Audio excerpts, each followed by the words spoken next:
El cerrojo chirrió como metal rechinando contra piedra. 9 disparos.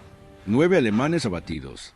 48 horas que convirtieron una broma en leyenda, y en un arma que el ejército británico intentó prohibir como el fusil más temido del frente occidental. Finales de septiembre de 1918. La línea Hindenburg, la última fortaleza del Imperio alemán, una pesadilla de hormigón y alambre excavada en el suelo calcáreo del norte de Francia. 4 años de guerra de trincheras se reducían a esto, abrirse paso por aquí o ver cómo la guerra se prolongaba hasta 1919.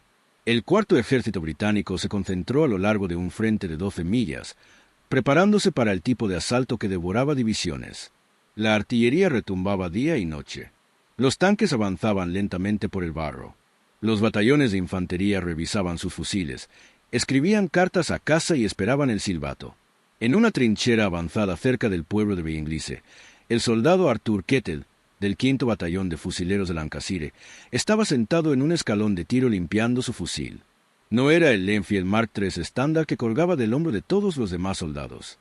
Este fusil parecía haber sido arrastrado por un pantano, enterrado durante un mes y luego desenterrado por alguien a quien no le importaba. La culata de madera estaba agrietada y oscura por la suciedad. El cañón tenía una fina capa de óxido superficial que ningún aceite parecía eliminar. El mecanismo del cerrojo emitía un chirrido cada vez que giraba, un sonido que los hombres llamaban cerradura de óxido. El sargento de pelotón de Kettel había intentado confiscarlo 2 veces, una en julio y otra en agosto. En ambas ocasiones, Kettel había argumentado su caso ante el comandante de la compañía, y en ambas ocasiones, el oficial se había encogido de hombros y se lo había dejado. El razonamiento era simple. Arthur Kettel sabía disparar. No solo con competencia, no solo bien. Podía derribar a un hombre que corría a 400 yardas en la niebla. Podía introducir una bala por un hueco de 15 centímetros en el parapeto de una trinchera y alcanzar al hombre que estaba detrás. Tenía 17 bajas confirmadas desde junio, más que nadie en el batallón, y todas habían sido disparadas con ese rifle feo, áspero y lleno de óxido. Los demás hombres no lo entendían. Limpiaban sus rifles obsesivamente, engrasaban cada pieza móvil, inspeccionaban cada ranura y resorte. Kettel apenas tocaba el suyo. Limpiaba el ánima una vez al día, revisaba las miras, y eso era todo. El óxido persistía. El cerrojo seguía raspando, y el rifle seguía disparando con precisión. Arthur Kettel había sido fabricante de herramientas antes de la guerra, trabajando en una fábrica de Manchester que producía instrumentos de precisión para maquinaria textil, husillos, engranajes, dispositivos de calibración, componentes que debían encajar con tolerancias medidas en milésimas de pulgada. Entendía metal como la mayoría de los hombres no. Sabía que el acero tenía memoria, que cambiaba bajo tensión, que los patrones de desgaste podían destruir su función o refinarla. Cuando recibió su primer Leenfield en 1916, recién llegado del barco en Le Havre, notó de inmediato que el cerrojo tenía demasiada holgura, la recámara no estaba bien alineada y el estriado era irregular.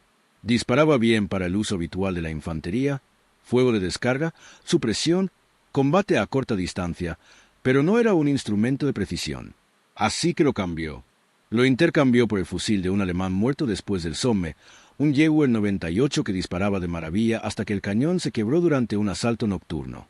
Luego lo cambió por otro Leenfield, este de un canadiense que había muerto en la cresta de Vimy. Mejor equilibrio, pero el gatillo era esponjoso e impredecible. Probó 7 fusiles en 2 años, probándolos todos, buscando la combinación perfecta de cañón, cerrojo y equilibrio. Sus compañeros de pelotón pensaban que estaba loco.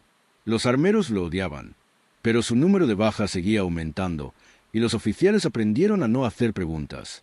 Lo encontró en un Leenfield Mark III destartalado, tirado en un cráter de proyectil cerca de Ypres a principios de 1918, durante los días desesperados de la ofensiva de primavera alemana. Sin número de serie visible. La culata estaba casi negra de sangre vieja y suciedad. El cañón cubierto de una fina capa de óxido que parecía terciopelo a pasar el pulgar por encima. El metal se había oxidado de una forma extraña y uniforme. No las profundas picaduras que destruían el estriado, sino una fina capa superficial que parecía casi intencionada. La mayoría de los hombres lo habrían dejado allí, lo habrían pateado a un lado y habrían seguido caminando.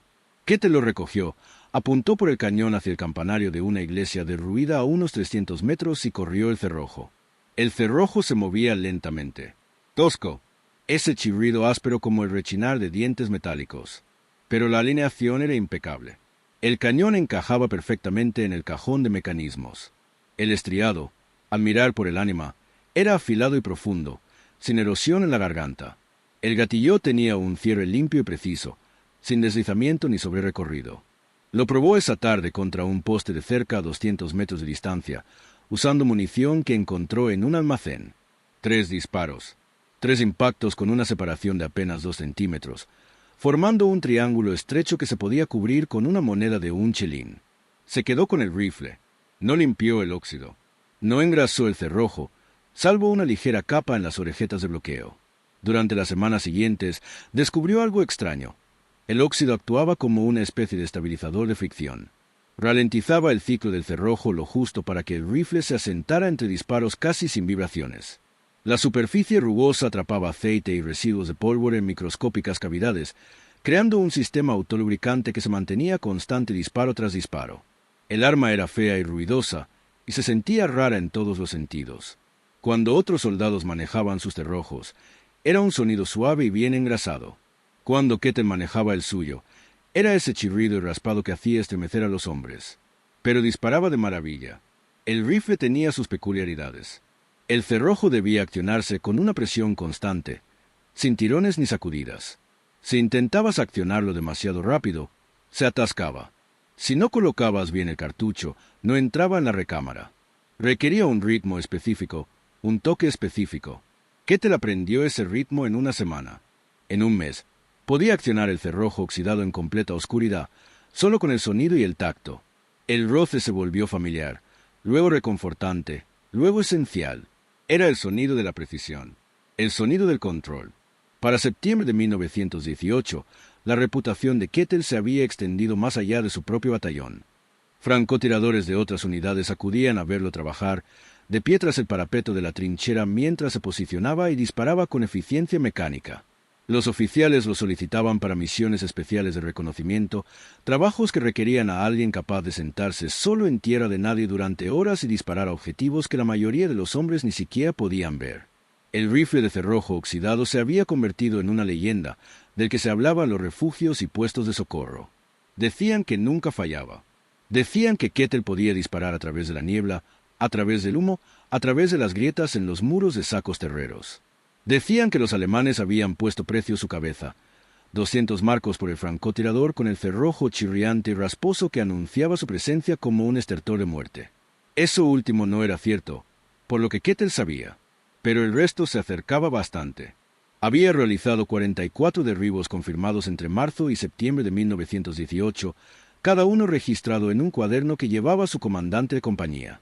44 hombres que habían ido a la guerra por el Kaiser y nunca habían regresado a casa porque Arthur Kettle había apretado el gatillo en el momento justo.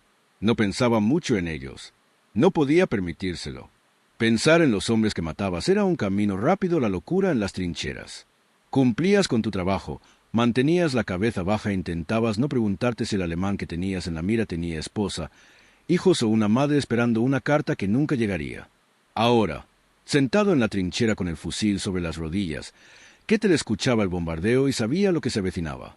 El asalto a la línea Hindenburg sería el mayor ataque coordinado desde el Somme. Tanques, infantería, artillería, aviación, todos golpeando a la vez en un único golpe contundente diseñado para destrozar el sistema defensivo alemán y abrir el camino a la victoria final. Su batallón estaría en la segunda oleada, avanzando a través de las posiciones avanzadas alemanas hacia el sistema principal de trincheras. Y en algún lugar de ese caos, se esperaba que hiciera lo que siempre hacía: encontrar objetivos, disparar, mantener con vida a sus compañeros. Revisó el rifle una última vez. Accionó el cerrojo, sintiendo esa resistencia familiar. El óxido no había cambiado. El mecanismo era sólido. Llevaba 60 cartuchos en bandoleras cruzadas sobre el pecho, cada uno inspeccionado y seleccionado a mano para garantizar su consistencia. Los cartuchos eran todos del mismo lote de producción. Las balas estaban colocadas a la misma profundidad. Las cargas de pólvora eran tan uniformes como la fabricación británica permitía. Los detalles importaban a distancia. Una bala ligeramente más pesada podía caer 15 centímetros a 500 metros. Una carga de pólvora débil podía costarle la vida. Kettle controlaba lo que podía controlar y dejaba el resto al entrenamiento y al instinto. El asalto comenzó al amanecer del 29 de septiembre de 1918. El bombardeo de artillería era tan fuerte que parecía que la tierra misma gritaba, como si Dios hubiera abierto la boca y aullara a los alemanes, rindiéndose o muriendo. Kettel avanzó con su pelotón, con el fusil oxidado colgado a la espalda, mientras sus ojos escudriñaban el humo y el polvo que se extendían por delante. Las primeras posiciones alemanas cayeron rápidamente, escasas de personal, desmoralizadas, sometidas por días de bombardeo. Algunos alemanes se rindieron de inmediato, con las manos en alto y los ojos abiertos por la conmoción. Otros lucharon brevemente y luego huyeron. Unos pocos murieron en sus puestos, enterrados bajo refugios que se derrumbaban o abatidos por el fuego de fusil al intentar manejar ametralladoras destrozadas por los proyectiles británicos. Pero a medida que los británicos avanzaban más, la resistencia se endureció. Los alemanes habían pasado 2 años construyendo la línea Hindenburg y conocían de memoria cada búnker, cada trinchera, cada campo de batalla. Los nidos de ametralladoras abrieron fuego desde posiciones ocultas, disparando desde ángulos de flanqueo que sorprendieron a la infantería británica en enfilada. El fuego de mortero comenzó a caer sobre las líneas que avanzaban con una precisión desconcertante. Los hombres comenzaron a caer. No las bajas masivas del Somme, ni la masacre generalizada de batallas anteriores, sino un desgaste constante y aplastante. Un corredor recibió un disparo en la garganta. Un cabo partido por la mitad por fuego de ametralladora. Un comandante de sección destrozado por un proyectil de mortero que impactó a sus pies. El pelotón de Kettel se refugió en una trinchera capturada a unos 400 metros de la línea Hindenburg principal. Las posiciones alemanas más adelante eran un laberinto de fortines de hormigón, trincheras de comunicación y alambradas que se extendían cientos de metros. En algún lugar de esa maraña, los soldados alemanes estaban estableciendo posiciones defensivas, preparándose para detener el avance británico. El aire olía a cordita y tierra removida, y el hedor empalagoso de cuerpos que llevaban días pudriéndose en tierra de nadie. El sargento del pelotón, un Yorkshireman de rostro severo llamado Collins, que había sobrevivido 3 años en el frente occidental sin un rasguño, se arrastró hasta Kettel. Su uniforme estaba cubierto de barro y su rostro cubierto de quemaduras de pólvora. «Te necesito en esa cuesta a la izquierda», dijo, señalando un montículo bajo de escombros a unos 30 metros, los restos de un refugio alemán derrumbado por el fuego de artillería. «Jerry tiene un equipo de ametralladoras desplegándose en ese búnker. A 500 metros, quizá más. ¿Puedes conseguirlos?» Kettel miró hacia donde Collins señalaba. A través del humo y la neblina de cordita, pudo ver el búnker, una estructura baja de hormigón semienterrada en la ladera de una colina, con una estrecha ranura como tronera. Las sombras se movían en el interior. Apenas pudo distinguir la silueta de una ametralladora que forcejeaban para colocarla en posición, con el cañón reflejando un destello de luz matutina. Asintió, no dijo nada y se movió. Hablar era perder el tiempo. Se arrastró entre el barro y los fragmentos de proyectil, agachándose, usando los escombros como cobertura. La metralla había desgarrado el suelo, creando un paisaje lunar de cráteres y tierra desgarrada. Casquillos de bala estaban esparcidos por la tierra. Un casco alemán yacía boca abajo, medio lleno de agua de lluvia. Kettel llegó a montículo, se colocó detrás de un trozo de hormigón roto y descolgó el rifle oxidado. Accionó el cerrojo con ese chirrido áspero, cargando una bala. El sonido se sintió fuerte en el relativo silencio entre salvas de artillería, pero los alemanes estaban demasiado lejos para oírlo. Se colocó en posición de tiro, con el codo izquierdo apoyado en el hormigón. La mano derecha firme sobre la culata y la mejilla pegada a la madera. A través de las miras de hierro, podía ver la entrada del búnker con mayor claridad. Alcance, 520 metros aproximadamente. Viento, flojo, de izquierda a derecha, quizás 3 millas por hora. Elevación, ligeramente ascendente, quizás 5 grados. Ajustó la mira 2 clics, compensando la distancia y la deriva del viento. La clave para disparar a larga distancia no era la velocidad, era la paciencia.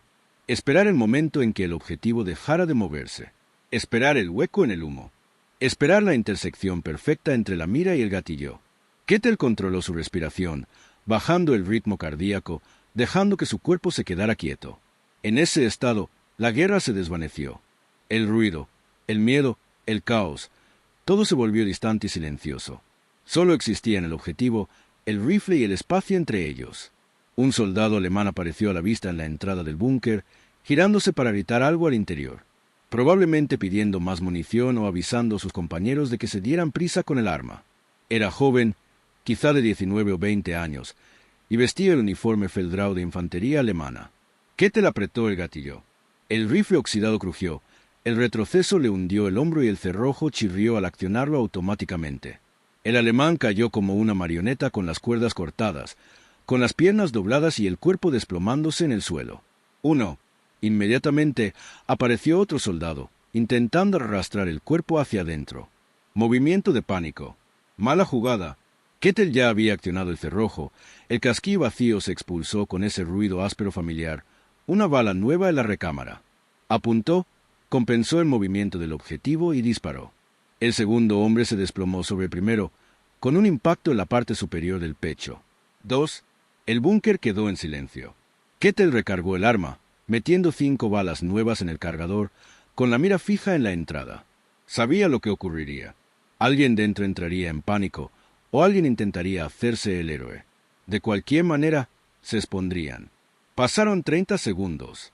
A su derecha, crepitaban los disparos de fusil. Detrás de él, alguien gritaba pidiendo un médico. Kettel lo ignoró todo, concentrado en el búnker. Una cabeza apareció en la rendija de disparo, buscando al tirador. Apenas un vistazo, un destello de Feldrau y piel pálida. Kettel ajustó la puntería 15 centímetros y apretó el gatillo. La bala atravesó la estrecha abertura y la cabeza desapareció de la vista. 3. Permaneció en posición otros 2 minutos, con el rifle en alto, atento a cualquier movimiento. Nada.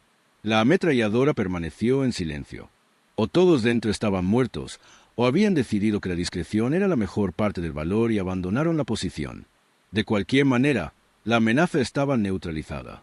Kettel accionó el cerrojo una vez más, expulsando el cartucho disparado, y luego regresó con cuidado a la trinchera.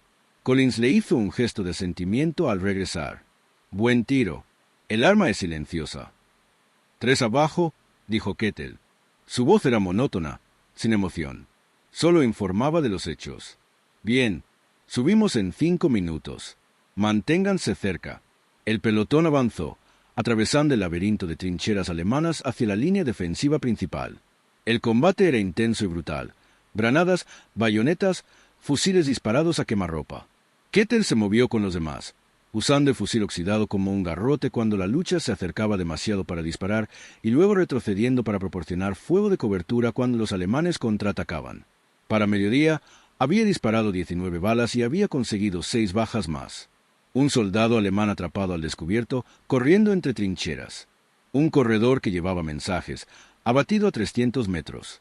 Un oficial que intentaba reanimar a un escuadrón en retirada, recibió un disparo en la cabeza mientras blandía su pistola y gritaba órdenes. Un ametrallador que se había instalado en un cráter proyectil, creyéndose oculto. Un francotirador en una hilera de árboles, visible solo porque la luz del sol se reflejaba en su mira. Un granadero preparándose para lanzar una granada de mano a una trinchera británica. Cada disparo del rifle oxidado se sentía suave, sin esfuerzo, inevitable. El cerrojo raspaba, el rifle crujía y los hombres caían. Kettel no pensaba en ellos. No se permitía preguntarse si tenían familia, sueños, futuro. Eran objetivos. Siluetas con uniformes Feldrau. Combatientes enemigos. Matarlos era el trabajo, y Arthur Kettel era muy buena en su labor. Pero el precio fue alto. Para la tarde, la mitad del pelotón de Kettel estaba muerto o herido. El avance británico se había estancado frente al sistema principal de trincheras de Hindenburg, acorralado por campos entrelazados de fuego de ametralladora y precisos bombardeos de mortero. 3 tanques habían sido destruidos por los cañones antitanque alemanes. Una compañía entera había sido destrozada al intentar cruzar una barrera de alambre de púas que la artillería no había logrado romper. El batallón se retiró a una posición secundaria para reagruparse, y Kettel se encontró en una trinchera de comunicaciones destrozada con una docena de supervivientes, exhausto, sucio y con poca munición. Se sentó con la espalda contra la pared de la trinchera, con el rifle oxidado sobre el regazo, y limpió metódicamente el ánima con un revólver y un trozo de tela. El cañón estaba caliente. El metal se expandía ligeramente por el calor de los disparos repetidos. Podía oler la pólvora quemada, el aceite quemado, el fuerte sabor metálico del latón y el plomo. Le dolía el hombro por el retroceso. Le zumbaban los oídos por el ruido. Pero el rifle seguía sólido, seguía funcionando. El óxido no había cambiado. El cerrojo seguía raspando. 9 bajas en 12 horas. Nada mal para medio día de trabajo. Un joven soldado llamado Edwards, de no más de 18 años, observaba el rifle con una mezcla de asombro y repulsión. —¿Cómo lo haces? —preguntó. Su voz temblaba, traumatizada. Se había unido al batallón hacía 2 semanas y aún se estaba acostumbrando a la realidad de la matanza a escala industrial. ¿Hacer qué? Kettle no levantó la vista. Simplemente siguió limpiando el rifle. Dispara así, tan tranquilo, como si estuvieras en un campo de tiro. Kettle lo pensó un momento. Son solo matemáticas, dijo finalmente. Alcance, viento, altitud. Calculas los números, haces el ajuste, aprietas el gatillo. Si lo haces bien, la bala va a donde quieres. Pero son personas. Ellos son el enemigo. ¿Te molesta? Kettle lo miró entonces, con la mirada vacía e indescifrable. Si me molestara, no podría hacerlo. Y si no pudiera, morirían más de nuestros muchachos. Así que no me molesta. Volvió a limpiar el rifle. La conversación había terminado. Esa noche, los alemanes contraatacaron. No fue un asalto a gran escala, sino una incursión de sondeo diseñada para poner a prueba las líneas británicas, capturar prisioneros para interrogarlos y causar bajas. Se encendieron bengalas, iluminando el campo de batalla con una luz blanca intensa que lo convirtió todo en sombras profundas y un brillo cegador. Kettle oyó botas chapoteando en el barro, voces gritando en alemán, el clic metálico de las granadas de mano al ser activadas. Agarró el rifle oxidado y se dirigió a una posición de tiro en la esquina de la trinchera, donde se cruzaban 2 trincheras de comunicación. El primer alemán apareció a 20 metros, corriendo agachado y rápido con un fusil en la mano. Kettle no dudó. Miró el objetivo, presionó el gatillo, retrocedió. El alemán cayó, le atravesó el pecho con un disparo. 4 bajas en el día. Kettle accionó el cerrojo con ese ruido familiar, expulsó el casquillo y cargó un nuevo cartucho. Otro alemán apareció por la izquierda, recortado contra una bengala encendida. Kettle blandió el fusil, se adelantó ligeramente al objetivo y disparó. El hombre tropezó y cayó. 5. 2 alemanes más avanzaron a la vez, intentando alcanzar la trinchera antes de que Kettle pudiera recargar. Eran rápidos, disciplinados, con una táctica que debería haber funcionado. Pero Kettle era más rápido. Accionó el cerrojo, derribó al primer hombre con un disparo en el torso, volvió a accionarlo y derribó al segundo con un disparo que le dio en la garganta. 7 bajas. El cerrojo rozó, el fusil crujió y los alemanes cayeron como fichas de dominó. La incursión se desintegró después de eso. Los alemanes supervivientes retrocedieron en la oscuridad, arrastrando sus heridos y dejando atrás a sus muertos. Kettle permaneció en su puesto, con el fusil listo, escudriñando las sombras en busca de cualquier señal de una segunda oleada. Su corazón latía con fuerza, la adrenalina le inundaba el cuerpo, pero sus manos eran firmes. Tras 3 años en el frente occidental, su cuerpo había aprendido a funcionar en combate como el de otros hombres en reposo. El miedo estaba ahí, siempre ahí, pero sepultado bajo capas de entrenamiento, experiencia y una férrea determinación por sobrevivir. La noche quedó en silencio, salvo por el lejano estruendo de la artillería y los gemidos sordos de los moribundos. Alguien llamó a un médico. Alguien más rezaba en voz baja, desesperada y monótona. Kettle recargó el rifle oxidado, llenó el cargador y se dispuso a esperar el amanecer. A la mañana siguiente, 30 de septiembre, los británicos reanudaron el asalto. El bombardeo de artillería comenzó a las 6 horas, un estruendo que resonó sobre las posiciones alemanas como las pisadas de un dios furioso. El reducido pelotón de Kettle se unió a una unidad compuesta, hombres de 3 batallones diferentes reunidos para compensar las bajas, encargada de despejar una granja fortificada al borde de la línea Hindenburg. Los servicios de inteligencia informaron de la presencia de un puesto de observación alemán en el interior que dirigía el fuego de artillería hacia las posiciones británicas. La granja debía ser tomada, y debía hacerlo rápidamente. Kettle avanzó con el equipo de asalto, con el rifle oxidado firmemente agarrado. La granja era una estructura de piedra de 2 pisos con gruesos muros y ventanas estrechas, rodeada de alambre de púas y escombros. Probablemente había sido un lugar próspero antes de la guerra. Una granja familiar, tal vez, con campos de trigo y un establo para el ganado. Ahora era una fortaleza, y los soldados alemanes disparaban desde cada ventana y puerta. Al acercarse los británicos, se oyeron disparos de fusil desde las ventanas superiores. Un cabo junto a Kettel recibió un disparo en la cara y cayó sin hacer ruido. Otro hombre recibió un impacto en la pierna y empezó a gritar. El asalto se estancó, y los supervivientes se lanzaron a refugiarse tras los fragmentos de mampostería y los cráteres de los proyectiles. Kettel se cubrió tras un muro bajo de piedra a unos 200 metros de la granja. A través de la mira, vio movimiento en las ventanas. Soldados alemanes cambiando de posición, recargando, gritándose objetivos. Se tomó su tiempo, respirando lentamente, dejando que su corazón se calmara. El rifle con cerrojo oxidado se sentía sólido contra su hombro, familiar y fiable. El cerrojo tenía esa resistencia familiar. Encontró su primer objetivo, un fusilero alemán asomado a una ventana del segundo piso, apuntando al equipo de asalto británico. Kettel ajustó el ángulo, compensó el ligero viento cruzado y disparó. El hombre se sacudió hacia atrás y desapareció de la vista. 8 bajas. Otro alemán apareció en una ventana de la planta baja, observando el campo de batalla con binoculares. Probablemente un oficial o un observador avanzado, indicando las coordenadas de la artillería. Un objetivo de alto valor. Kettel ajustó la puntería, exhaló lentamente y apretó el gatillo. Los binoculares se hicieron añicos, el cristal y el metal se fragmentaron, y el hombre se desplomó y desapareció de la vista. 9 bajas. El fuego alemán desde la granja disminuyó notablemente. Sin el oficial coordinando la defensa, los soldados dentro luchaban individualmente en lugar de como una unidad cohesionada. El equipo de asalto británico aprovechó la oportunidad y avanzó a toda velocidad bajo el fuego de cobertura de un equipo de ametralladoras Lewis. Las granadas atravesaron las ventanas, explotando con un ruido sordo. Los hombres entraron en tropel por las puertas, con las bayonetas caladas, gritando y disparando. El combate cuerpo a cuerpo duró quizás 3 minutos, una pelea salvaje y brutal en habitaciones estrechas y pasillos oscuros. Luego terminó. La granja estaba segura, y una docena de soldados alemanes estaban muertos o capturados. Kettel se colgó el fusil y regresó caminando hacia las líneas británicas. Le temblaban las manos, la adrenalina se le había ido, dejándolo vacío y exhausto. 9 bajas en 48 horas. 9 confirmadas, al menos. Probablemente hubo más que no pudieron verificarse en el caos del asalto. Alemanes que habían sido alcanzados y se habían arrastrado para morir en los agujeros de los proyectiles. Hombres que habían sufrido heridas leves y habían sido arrastrados a puestos de socorro. Objetivos que había atacado a distancias extremas donde la confirmación era imposible. Pero 9 era el número que contaba. 9 bajas que podían probarse, presenciarse, registrarse en el registro de la compañía.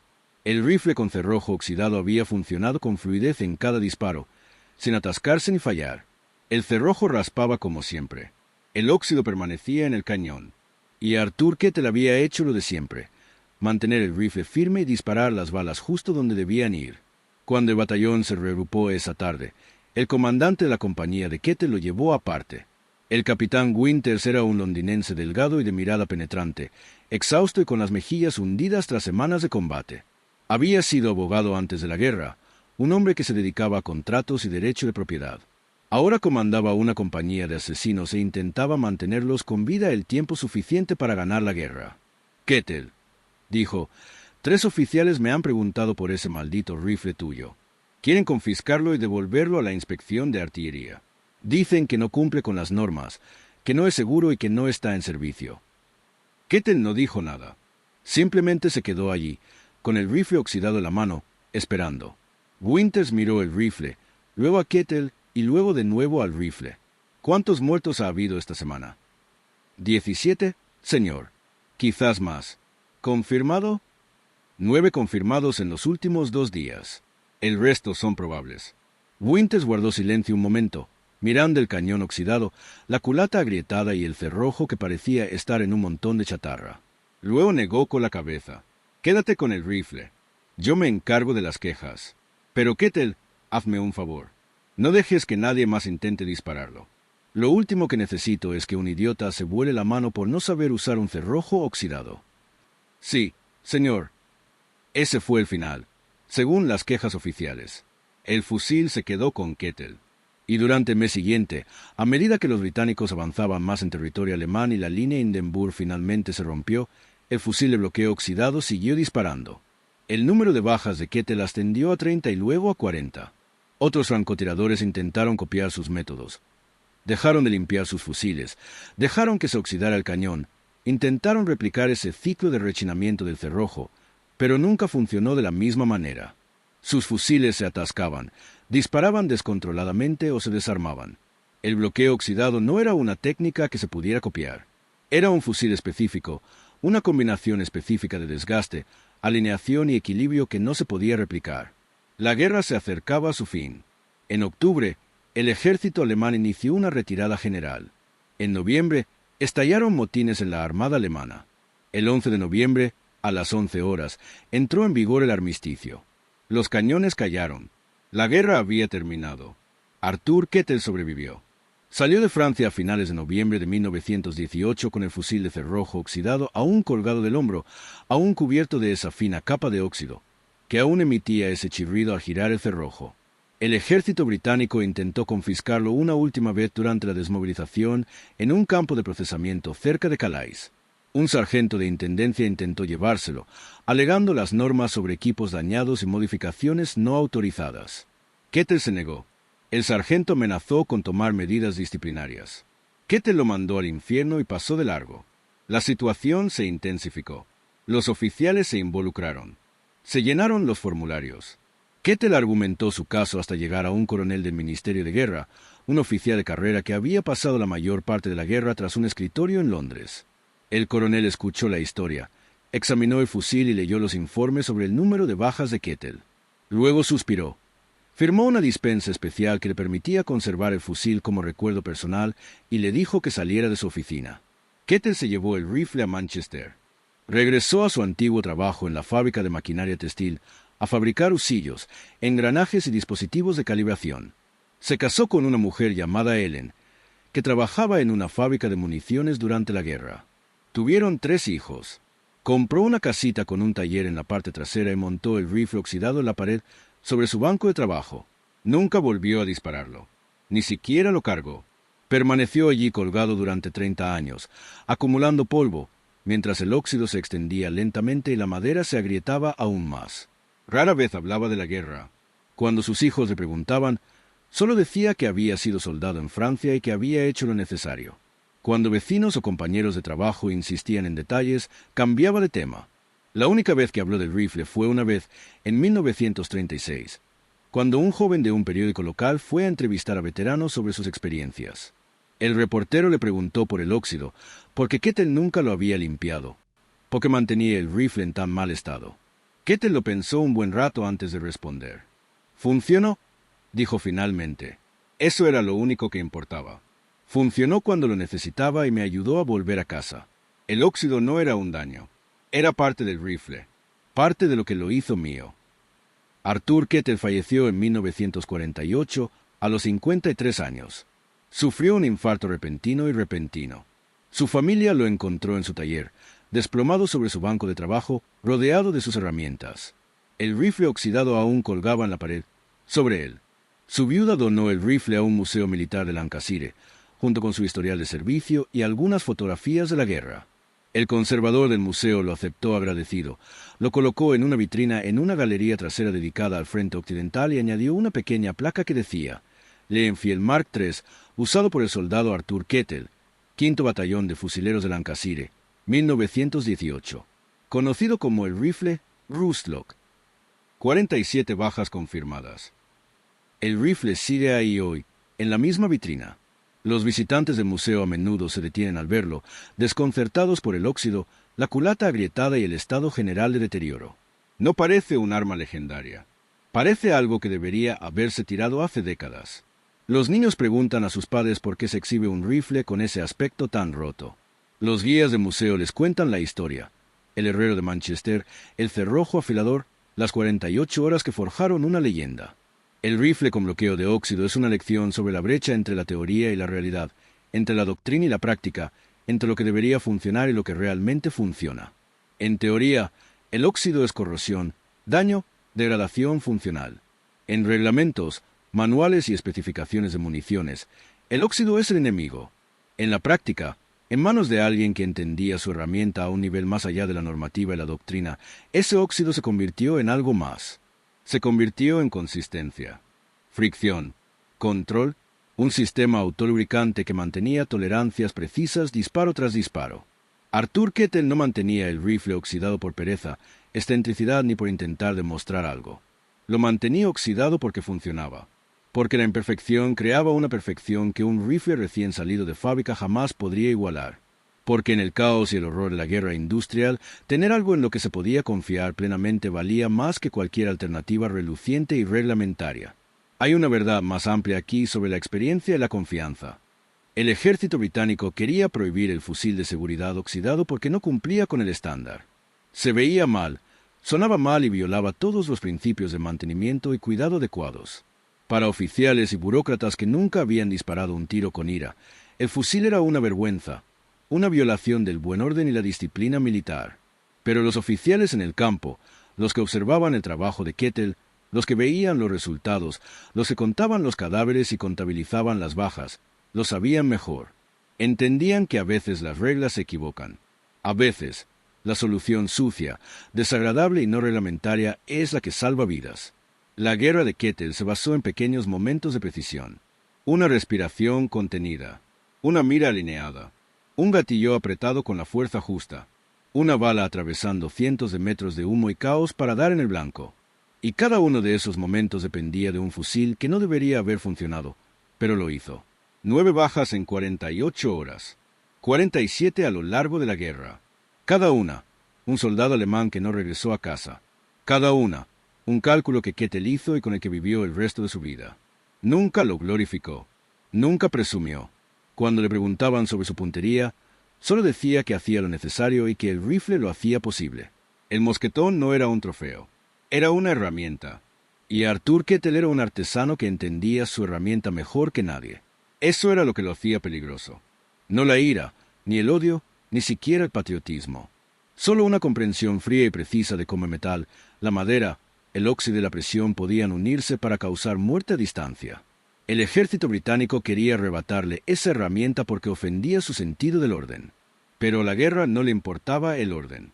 Le importaban los resultados. Y el fusil de cerrojo oxidado lo consiguió. Al final, el rifle se quedó en reposo. Kettle pudo irse a casa. Y la lección quedó grabada en la pared en Lancashire. Que a veces lo feo, roto y oxidado es lo que mejor funciona. Que la maestría no consiste en seguir las reglas, sino en saber cuándo romperlas.